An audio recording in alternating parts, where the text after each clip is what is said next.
Podcast. Selamat datang di BBS Bincang-bincang Sore.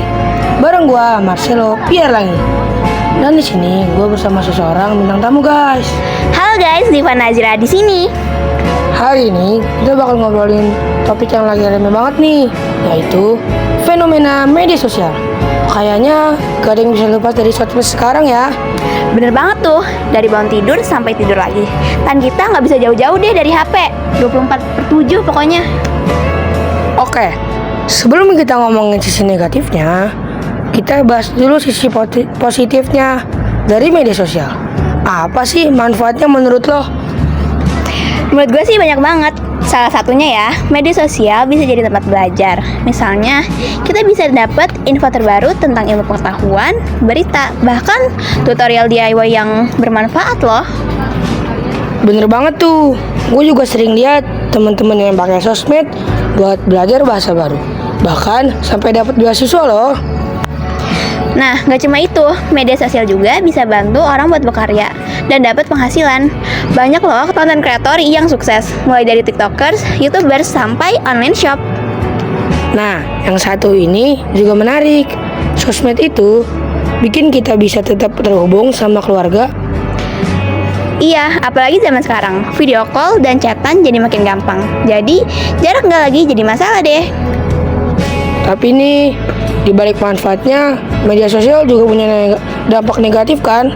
Setuju gak? Misalnya kecanduan. Setuju banget sih. Yang paling sering kejadian itu kecanduan media sosial. Banyak orang yang scroll tanpa henti sampai lupa waktu. Biasanya sih ya di TikTok. Pada apa sih, Cel? Oh, tersesat di pencarian ya? Gue juga sering tahu ngalamin itu. Bener banget. Kayak sering banget gitu kita kayak mencet abis itu lupa waktu deh. Iya, bahkan ada istilah doom scrolling, di mana orang terus-terusan baca berita negatif sampai bikin cemas. Belum lagi cyberbullying. Banyak orang yang dengan mudah menghina atau menyebarkan kebencian tanpa mikir dampaknya ke orang lain. Setuju banget sih, cyberbullying bisa berdampak besar ke mental seseorang. Nggak sedikit kasus depresi karena komentar negatif di sosmed. Terus ada juga FOMO alias fear of missing out.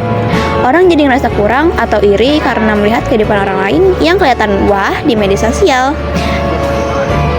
Padahal banyak yang cuma nunjukin sisi terbaiknya ya.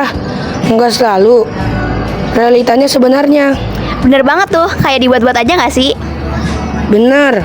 Oke, terus selanjutnya, gimana cara kita biar tetap nikmati media sosial tanpa terjebak dampak buruknya?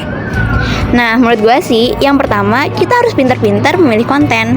Jangan cuma konsumsi berita negatif atau yang bikin insecure kayak ya yang ngeliatin kehidupan mewah seseorang gitu loh. Jadi kita kayak cari hal yang positif aja yang bisa bikin kita bahagia. Setuju banget sih. Terus, jangan lupa batasi waktu di media sosial. Misalnya, pas belajar atau sebelum tidur. Usahakan jauh dari handphone ya. Jangan sampai bergadang. Dan yang gak kalah penting, jangan mudah percaya hoaks. Pastikan kita selalu cek sumber informasi sebelum menyebarkan berita. Karena kalau kita menyebarkannya secara massal tanpa tahu itu hoaks atau enggak, maka yang mendapatkan dampak buruknya bukan cuma kita loh, orang lain juga yang kita kirim. Last but not least, gunakan media sosial buat hal positif, kayak berbagi ilmu, inspirasi, atau sekedar hiburan yang sehat. Biasanya sih gue cari referensi buat tugas-tugas dari AI. Nah, kalau gue sih kayak suka lihat konten-konten yang positif. Misalkan kayak tentang kebiasaan Wonyong, yang gimana olahraganya, makanan sehat apa aja sih yang dimakan biar dapat tubuh ideal kayak dia. Terus skincare-nya dan juga etika dan postur tubuhnya yang bagus banget. Oke, itu tadi obrolan kita tentang media sosial. Semoga bikin kalian lebih bijak dalam menggunakannya ya. Jangan lupa follow podcast BBS biar gak ketinggalan episode serunya dari podcast ini. Jika kasih kelebihin, terima kasih udah dengerin.